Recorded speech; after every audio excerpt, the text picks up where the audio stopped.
What happened to the British royal family's missing tiaras? Were they secretly sold, hidden away in royal vaults, or inexplicably disappeared? These magnificent crowns, which once glistened beneath the chandeliers of opulent castles and crowned the heads of queens and princesses, vanished into thin air. Were they considered excessively lavish? Did they fall prey to changing royal priorities? Or are they still there, hidden from the public eye? We'll reveal the mysteries surrounding the Windsors' lost royal tiaras today. We'll examine their exquisite workmanship, relive the royal occasions they once attended, and discover the fascinating causes of their decline into obscurity. By the end of this video, you'll discover why these lost jewels remain one of the most fascinating mysteries of the modern monarchy, symbols of power, tradition, and the ever-evolving legacy of the British crown. Origins and early history of the royal tiaras. Compared to the stunning works of art we are familiar with today, the first royal tiaras were much simpler. Originally intended to be simple headdresses, they captured the sophisticated style of the British nobility. These sculptures changed throughout time, becoming elaborate representations of power and distinction as the monarchy spread throughout Europe. The tiaras of the Windsor dynasty had grown more elaborate by the 19th century, with pricey metals, rare gemstones, and elaborate designs. Whether as diplomatic symbols, coronation riches, or wedding presents, many were specially created to evoke the essence of their time. However, several of these tiaras quietly vanished when royal customs and tastes changed, leaving only hints of their illustrious history. Some of these lost tiaras were taken apart, sold, or lost to the past, but others remain hidden in the royal collection. But their memory lives on, a testament to the colourful history of the British monarch and its unmatched jewellery-making prowess. Over time, a few of the Windsor family's royal tiaras became popular and stood out as unique from the rest due to their rich history, elegant design, and royal family owners. Among those historical but forgotten tiaras, the first one was the Oriental Circlet. Among the most beautiful yet lesser-known tiaras belonging to the British royal family is the Oriental Circlet. It has a firm historical and romantic foundation in that Prince Albert had it designed for Queen Victoria. This tiara is differentiated from many others among its type in that it features an exclusive Eastern-inspired style. Opals, which were considered to be bad luck, initially held the tiara in place. Queen Alexandra disliked this bad luck superstition and later replaced the opals with sparkling rubies. The fiery, vibrant sheen from the extra gems gave the tiara more allure. The appearance has a romantic yet royal touch due to the beautiful diamond crescents and roses. The Oriental Circlet has been hidden for the most part, even though it is a beautiful piece. It is not one of the Windsor tiaras that are high rotation. One of the few times the Queen has ever worn it in public was during a state luncheon in Malta in 2005. The tiara was beautiful with the rubies shining in the bright lights of the lavish celebration. However, after that, it disappeared from the world. The Oriental Circlet never gained popularity among contemporary queens and princesses, in contrast to the well-known lover's knot tiara or Queen Mary's fringe tiara. Tucked away, out of the public eye, the tiara is still a part of the royal collection. Some people think it's just too fragile to be worn frequently. Others believe that more well-known and often worn items have eclipsed it. The Oriental Circlet is unquestionably a lost gem, regardless of the cause. Once worn by great queens, this princely masterpiece now lies in the darkness of the royal vault. Is it ever going to return? Well, it is still a mystery. But of course, this tiara is certainly more than a beautiful headpiece. It is a secret treasure waiting for its time to shine again, a symbol of history, love, and superstition. The Tech Crescent Tiara. A secret treasure in the British royal collection, the Tech Crescent Tiara is unique in its design and steeped in history. Princess Mary Adelaide of Cambridge, a King George III granddaughter, is the origin of this tiara's journey. Princess Mary, Duchess of Gloucester, her aunt, left her a collection of jewels in 1857. Among them were 3 diamond roses and a diamond bandeau, which Mary Adelaide turned into the Tech Crescent tiara. The distinctive look of the tiara consists of 3 diamond-set flowers encircled by 20 diamond crescents, all placed on a slender diamond band. The sculpture will look frail and celestial because of the combination of floral and celestial designs. Interestingly, the crescents can be placed in either direction, which means there is more flexibility in the display. Mary Adelaide wore this tiara in routine, adding 2 additional rows of diamonds to the foundation to add to its majesty. She left the tiara to her eldest son, Prince Adolphus, when she died in 1897. His wife Margaret used it for formal events, including the coronation of King George V and Queen Mary in 1911. Even though the specifics of this transfer are not known, Queen Mary's purchase of the tiara changed its history. The tiara was handed down to Queen Elizabeth, the Queen Mother, who was the daughter-in-law of Queen Mary. The Queen Mother wore the gorgeous tiara in public only once, in 1939, at a Canadian event, before it was displayed in a tiara exhibition at the Victoria and Albert Museum in 2001. The tiara was not seen by the general audience. Queen Elizabeth II inherited the Tech Crescent tiara upon the death of the Queen Mother in 2002. It was borrowed afterwards by the Duchess of Cornwall, now Queen Camilla. Queen Camilla hasn't been seen sporting this particular item out and about though. The tiara is kept in secret, a courteous whisper of the tradition and elegance of the British royal family.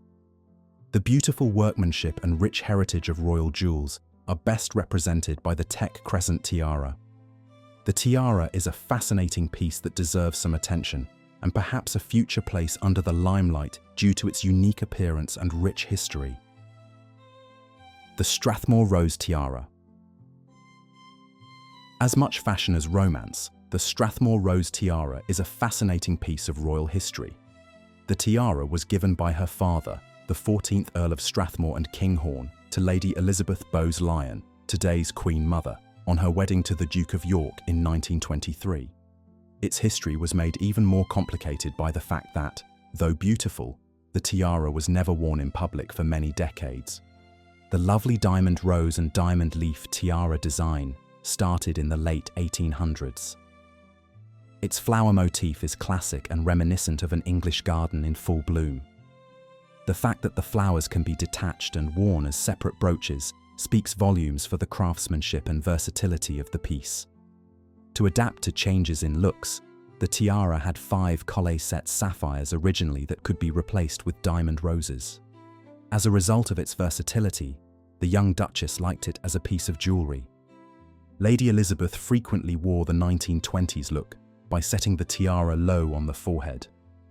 The photographs at the time reflect her youthful appearance wearing the Strathmore Rose tiara, which complements her outfit and the atmosphere of the style of the time. For the convenience of use at events, the tiara included 2 frames, one for bandeau and another for regular wear on the head.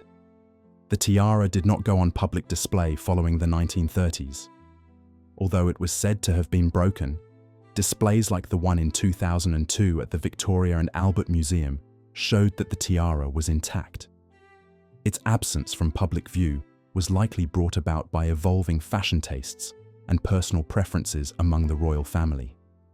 The awarding of South Korea's president during a state banquet at Buckingham Palace on November 21, 2023, was one of the largest tiara events in history. Kate Middleton, Princess of Wales, stunned royal fans by wearing the Strathmore Rose tiara for the first time in almost a century. She put it on her head in the customary way and wore it with a white Jenny Packham bridal gown adorned with golden flowers. This ceremony not only symbolized the tiara's everlasting appeal, but also looked back at the Queen Mother's beginnings and united the past and future of the royal family. The enduring beauty and significance of the Strathmore Rose tiara in royal history are attested by its transformation from a valuable wedding gift to a lost treasure and by its revival in recent times. The Persian Turquoise Tiara. The most stunning piece in the British royal family's collection is theirs, and it is the Persian Turquoise Tiara, otherwise referred to as the Triumph of Love tiara. The background is woven with royal splendor, custom, and love. Queen Mary was gifted with a stunning parure by the royal jeweler Gara during the early part of the 20th century.